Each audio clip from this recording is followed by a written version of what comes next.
I am deathly afraid of cats. There wasn't ever an incident. They just terrify me.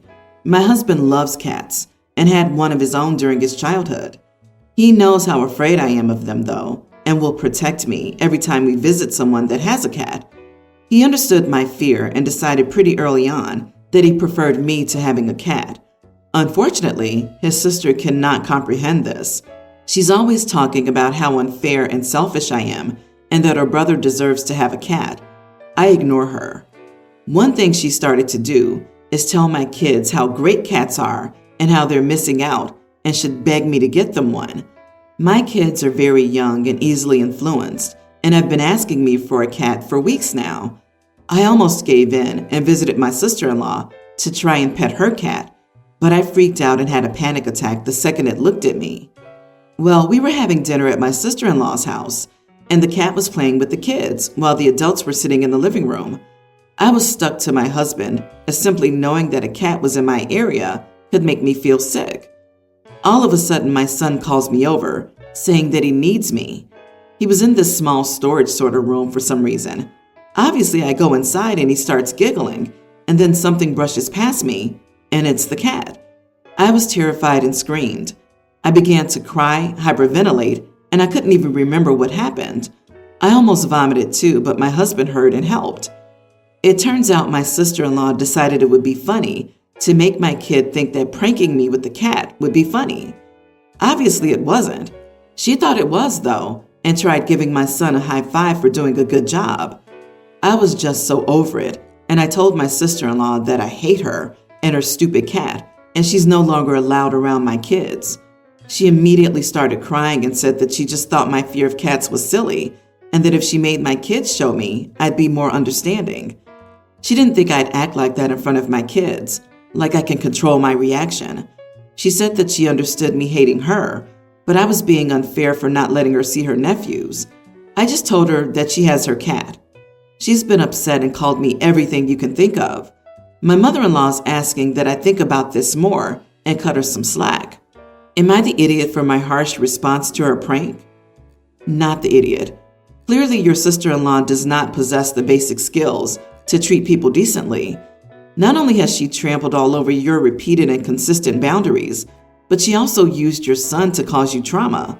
There's no way I'd leave my child with her. She cannot be trusted. You're not the bad guy. You have a phobia.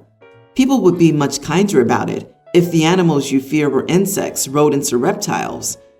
Agreed. If someone used my kids to prank me with anything I had an extreme fear of because they thought my fear was silly, I would go off on that person too.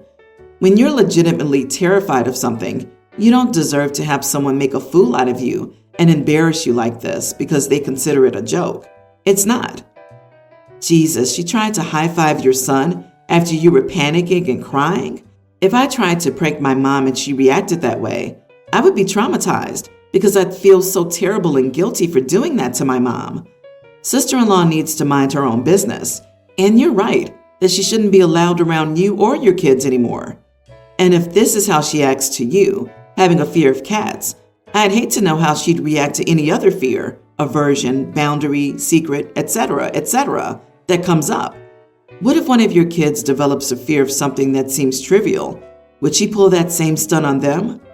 I'm curious, how did your sons react to your reaction to the prank? I know you say that they're young, but they're old enough to understand phobias from the sound of it. My son, who was in the closet room with me, just went silent when he realized I'm really afraid of cats. I apologized and explained the situation to him, but he's been very attached to me since and won't stop saying sorry. My other kids have stopped asking for a cat.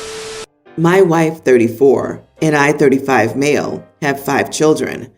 We adopted our youngest 6 years ago.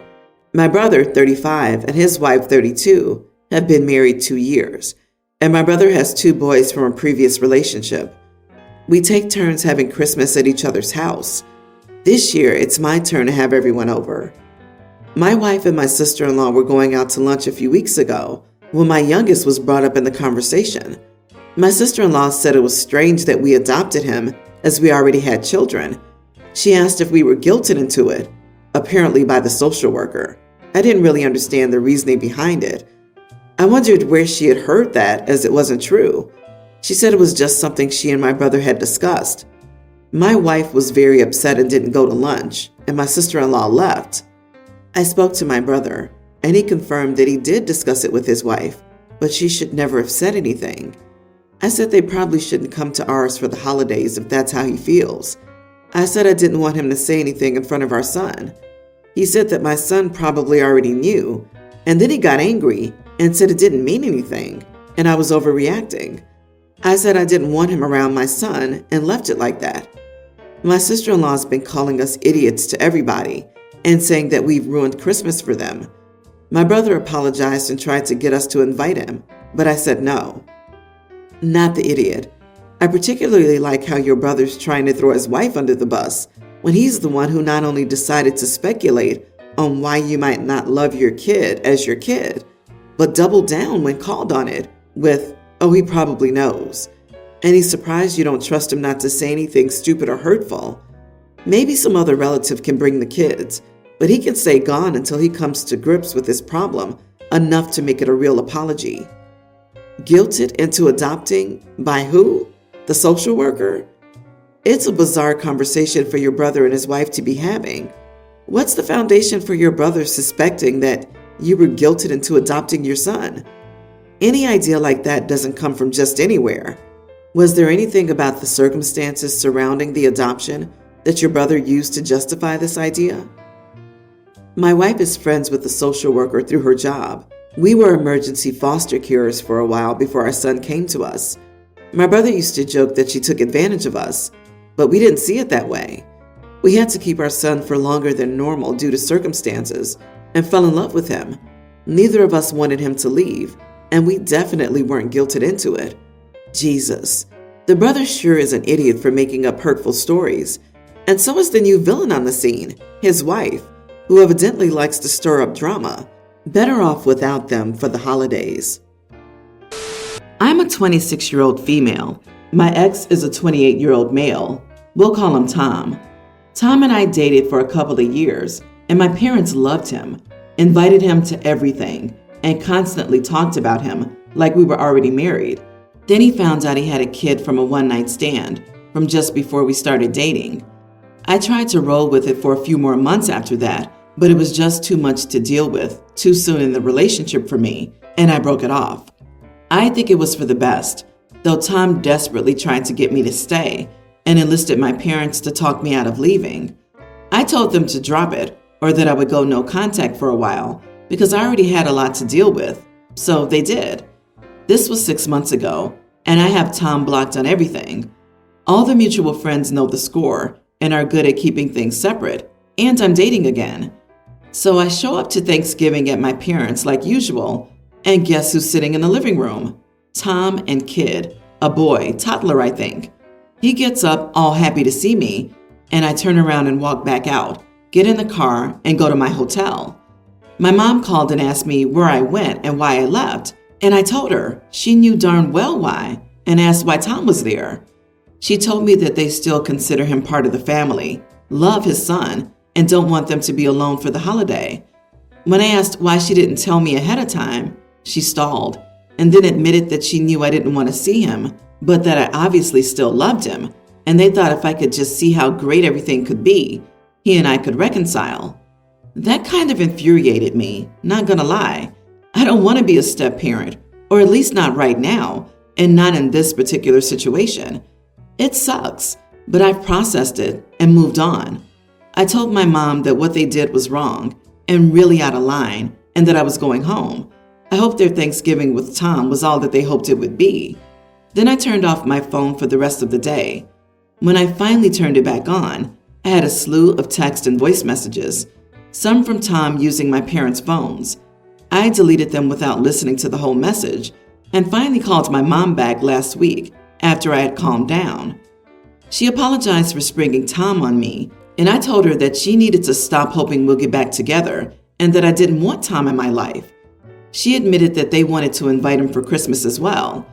Evidently, now he has sole custody of the kid, and my parents have been playing grandparent. I told her that any function Tom is at, I won't be at, and if they ever spring him on me again, That will be the last time we speak for a very long time. My parents are accusing me of being cruel by making them choose and giving an ultimatum with a side dish of "that little boy needs a family" guilt.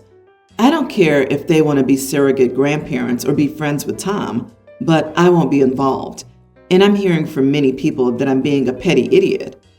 Whoa, not the idiot. Your parents are choosing an ex over you at every turn.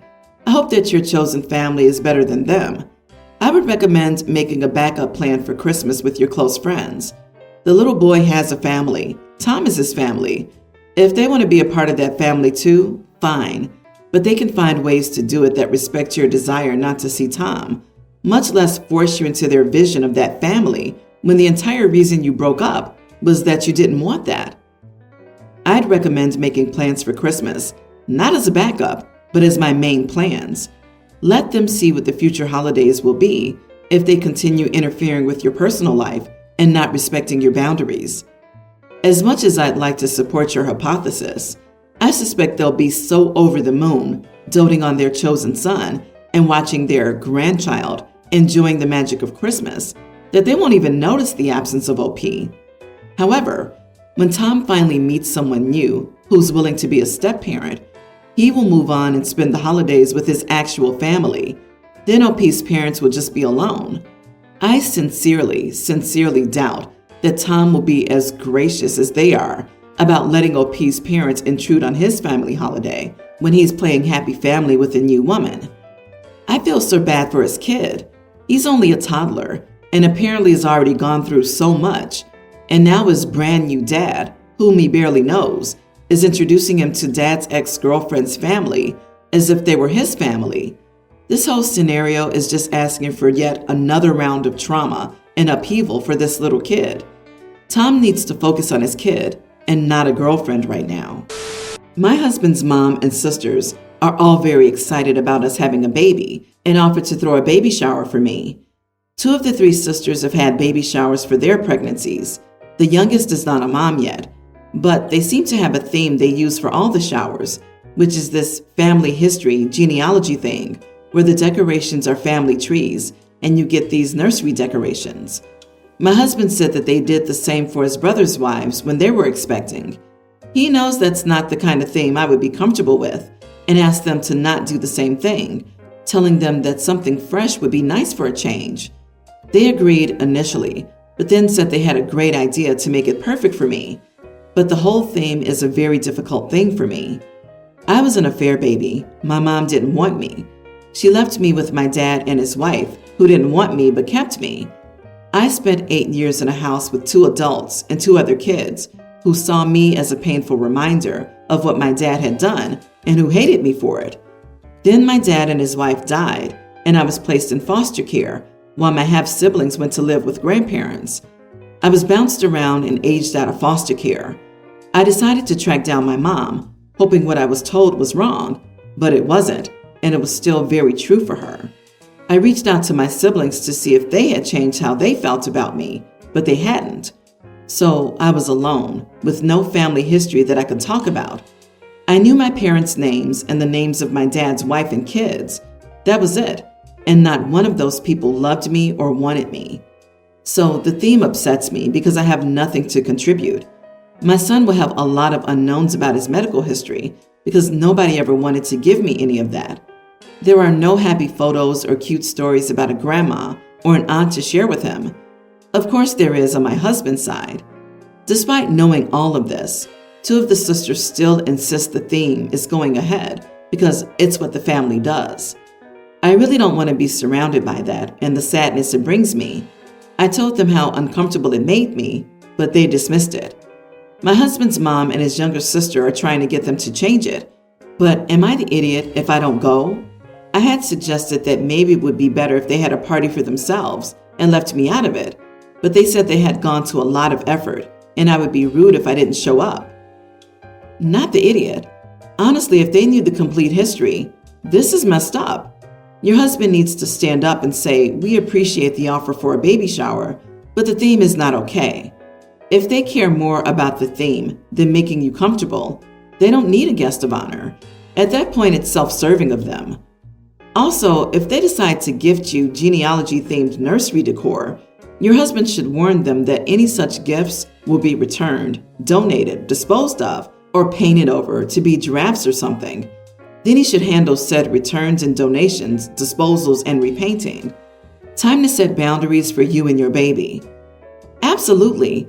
This party is not about you. It's about them. You're absolutely right. And if you don't stand your ground, these women will continue to crap all over your boundaries. Explain your why to them in clear, unambiguous terms, and make sure they understand that if they go with the theme, you will not participate and mean it. That puts the ball squarely in their court. Leave it there. Congratulations on your baby. I hope you can build a wonderful, loving, and happy family you deserve. I come from a broken home, so we have our Christmas with mom's side the first weekend in December. I, 44 male, hosted. Usually my sister and I switch off host duties. My sister has 2 daughters who are incredibly picky eaters at 18 and a teen. So my sister would come to family parties with a box of pasta and a bag of frozen chicken tenders that she would make for her daughters. I want to know if I'm the idiot for what I did here. I knew that was her drill with them, but I've always found it to be very annoying, especially when I'm trying to cook and she's taking up space making the pasta and chicken tenders. This year I told my wife we would not be letting my sister into the kitchen, and the girls would have the choice of eating what I prepared or not eating. My sister accused me of being a cynic and getting joy from watching the girls be uncomfortable. I told her that they're old enough to eat like adults. Also, the food I make is pretty standard. I do a filet roast, barbecue ribs, cheesy potatoes, stuffed artichoke, breaded cauliflower, ratatouille, and a salad.